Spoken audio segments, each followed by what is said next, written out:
ñoom ñu xam ne suñu kilifa gi mu ñuy bàyyi xel bu ko defee ñu mën a atteindre seen objectif. kon approche bi c'est très important. mais balaa ñuy tëj pàcc boobu dafa am lu ma ci yokk rek rappel lay doon par rapport à la 49e promotion de la police nationale. ndax ñoom aussi seen intégration ba léegi ñu ngi koy xaar te nekkul loo xam ne lu effectif la c'est vrai avec la lettre de Guy Marius Sagna comme requête pour le gouvernement. amoon na réponse Mouhamadou Bamba Cissé mu tontu woon que ne état du Sénégal dina ci jël. li ci war mais ñu leen di gën a ñaax pour ñu bàyyiwaat ko xel bu baax a baax. mooy day rejoindre li ñu doon wax sànq rek. exactement condition de travail. ñu dem ci dernier point pour faciliter ko waxtaanee wàllum politique. dañu xëy Birame Mathi waa Pastef génne communiqué mel ni ñoom ñooy Sénat wala mel ni ñoom ñu ngi ci biir élection déjà. di wax ci wàllum révision exceptionnelle bi. ak date élection locale. d'abord communication boobu noonu Pastef def pour ses militants. basé wu ko ci ñi nga xam ne ñoom ñoo yor lu jëm ci wàllum élection ci biir parti politique bi nan nga ko jàngatee. bon gisuma communiqué bi honnêtement. je sais pas de quoi ça parce que dañ doon def rappel ne. pour ñenn ñi nga xam ne ñu ngi gis ñuy waxu report élection locale yi jarul ñu koy gëm parce que loolu amagul. mais tamit fàttali ne. dafa am date boo xam ne bu ñu fa tollee. dafa war a am révision. révision boobu nag mu mel ni dañuy fàttali président de la république wala seen ay nit na leen ne jot na pour ñu def ko parce que ñu ngi waajal élection pour 2027. waaw bu fekkee foofu lañ yem. fa lañ yem. waaw bu fekkee foofu lañ yem rek. waaw mooy rappeler ni.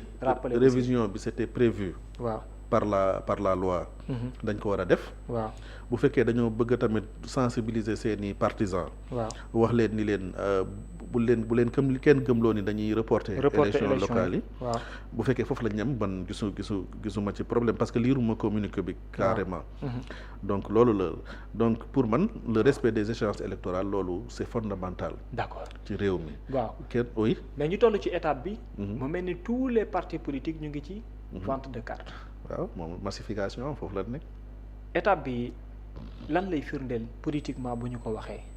waaw xam nga politiquement parti politique moom xam nga lan mooy objectif am la conquête du pouvoir n'est-ce pas. waaw pour conquérir le pouvoir il faut nga am benn masse critique boo xamante ne da lay accompagner maanaam il faut des militants yoo xamante ni ñoom ñooy sensibiliser yeneen sénégalais yi nga xamante ne nekkuñ ci parti politique bi. yeneen sénégalais yi nga xamante ni la chose politique proprement dite ne les intéresse pas. ñoom ñooy jaay projet bi nga bëgg pour le Sénégal. te loolu il faut nga massifier sa parti. c'est vrai il faut nga am assez de militants ba nga xamante ne boo wootee ñu mën a wuy si ba pare ñoom ñu mën a nekk sa relais de communication. parti politique moom sëriñ bi. ak politique ci boppam. représentativité la. ça c'est vrai boo mënul am mbooloo bàyyil politique. demal defi beneen métier. boo mënee te man Sénégal rek laa gis loolu parenthèse la quoi. waaw politique bi amul retraite te gis koo xamante ni ba nga juddoogul ba léegi mu ngi def politique waaye moom lank na ni du bàyyi politique te mënut a gagner quartier. c'est extraordinaire. lu ne day am retraite. waaw lu ne dafay am retraite xam nga boo yëkkatee sa loxo ni man population bi dama laaj seen baat benn yoon. joxuñu la. nga laajte ñaari yoon joxuñu la. ba ñetteel. bul ñetteel bàyyil demal defi leneen parce que politique c'est pas une fin en soi tu le fais pour l'intérêt du peuple. waay da ngay ñëw wax leen lii laa leen bëggal. mais buñ la gëmul ba votel la mais bàyyil dem defi leneen. parce que ñi nga bëgguñ. waaw bëgguñu convaincre leen soit yow doyoo leen wala li nga leen proposé doyu leen xam nga li ma bëgg a wax. xanaa ngay soppi li ngay joxe rek. non mënul loolu métier nga koy mujjee def. ba pare politique beneen bi tamit mooy la politique alimentaire. waaw ñoom sax dañ lay wax ni la bu ku amul njëriñ duñ la topp te loolu moo doon politique avant bi da ngay ñëw di joxe xaalis. da ngay am xaalis alimenter un tout petit peu ñi nga xam ne ñoo bokk ci parti politique. voilà di leen financer ñuy financer ay mbootaay ak loolu ñu dugg ci. léegi Pastef bi mu ñëwee nag dafa inverser la tendance Pastef moom wëlbati affaire bi maanaam c'est le militant qui finance le parti politique. D'accord. C'est le militant qui paie la caution et cetera alors que beneen kii politique bi doon def da ngay gis ku am xaalis moom moo ñëw fay caution bi donc moom mooy buur di bu mu ci parti bi. parce que moom mooy borom parti bi en réalité.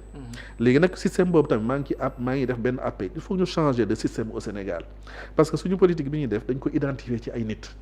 la preuve bu nee PDS koy xalaat Abdoulaye Wade. bu fa Abdoulaye Wade jógee PDS dee na. daanaka day dee. dee na kay bu nee réew mi koy xalaat Idrissa Seck. bu Idrissa Seck àndoo réew mi dee na.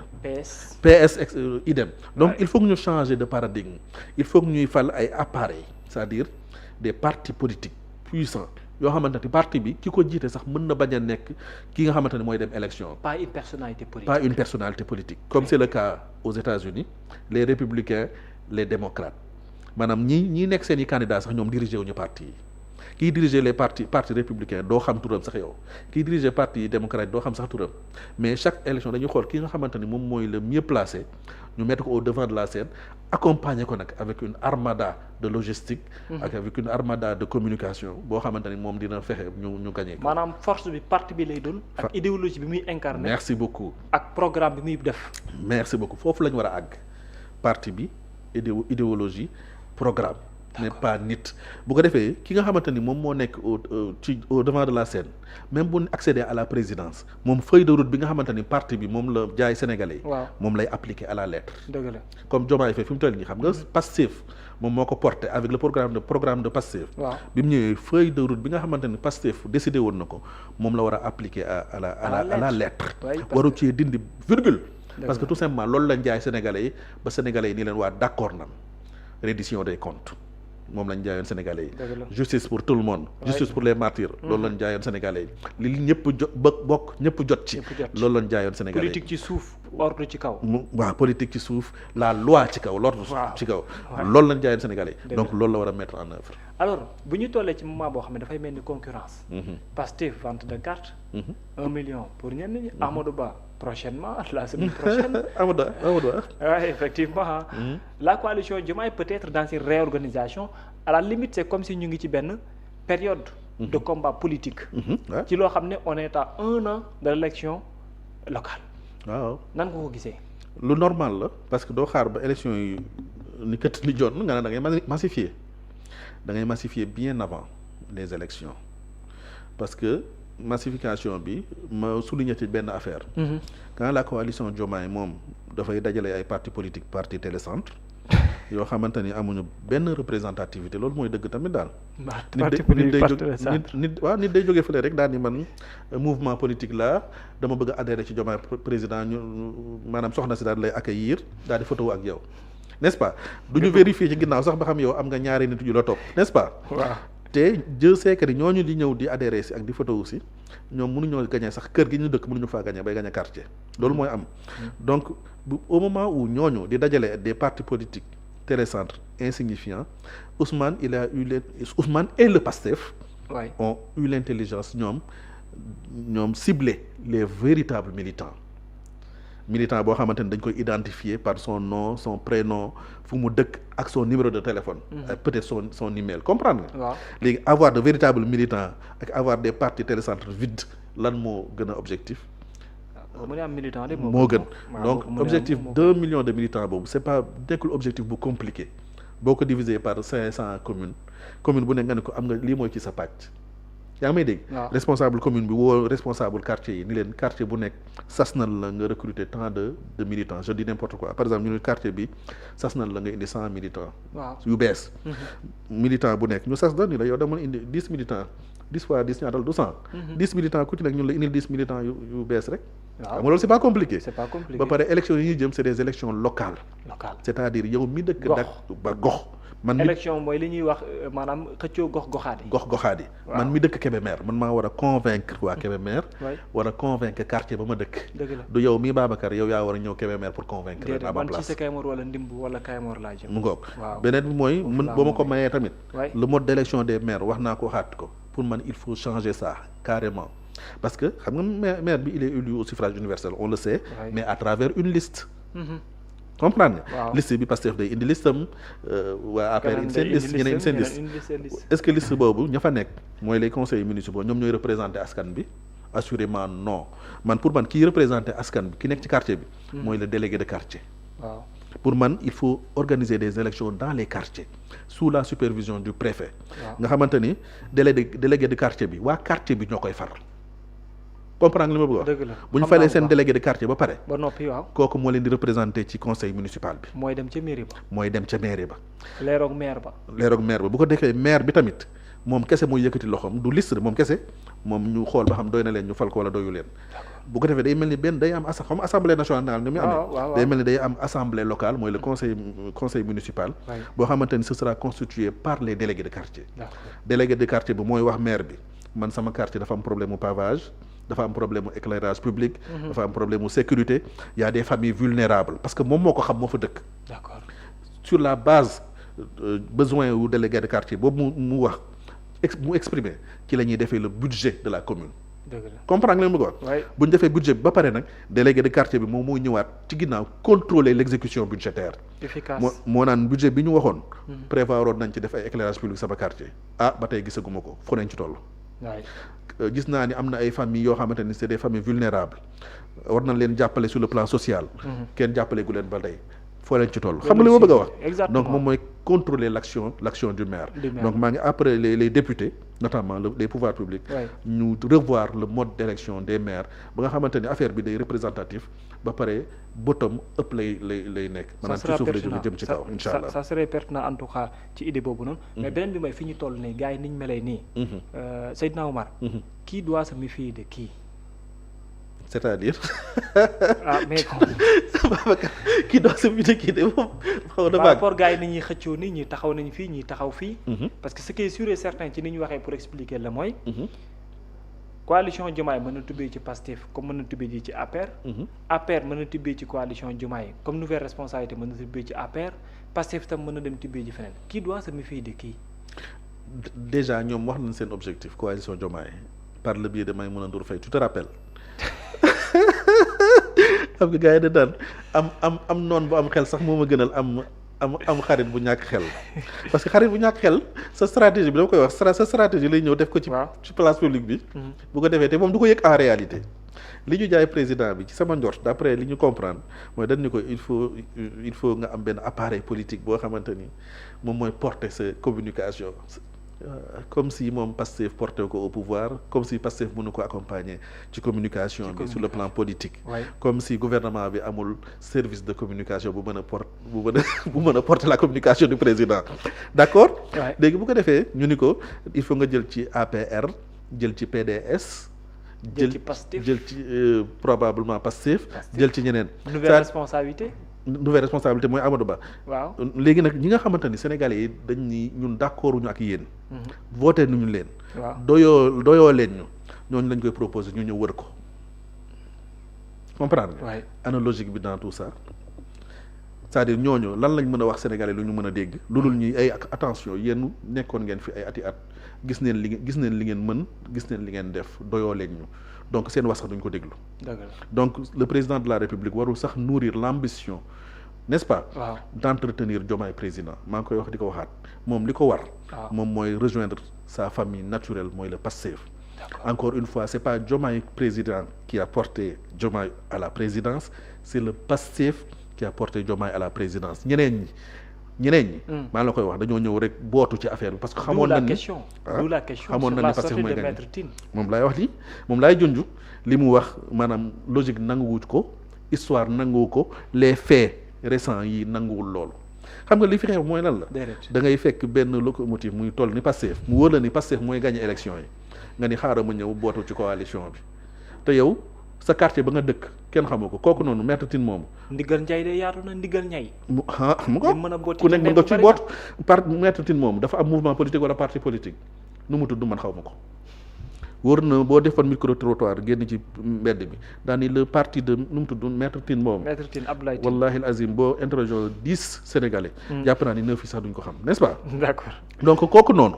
lan la mën a apporter. Pastef dafa nekkoon barigo boo xamante ni li olof yi def barigo ci mbartal.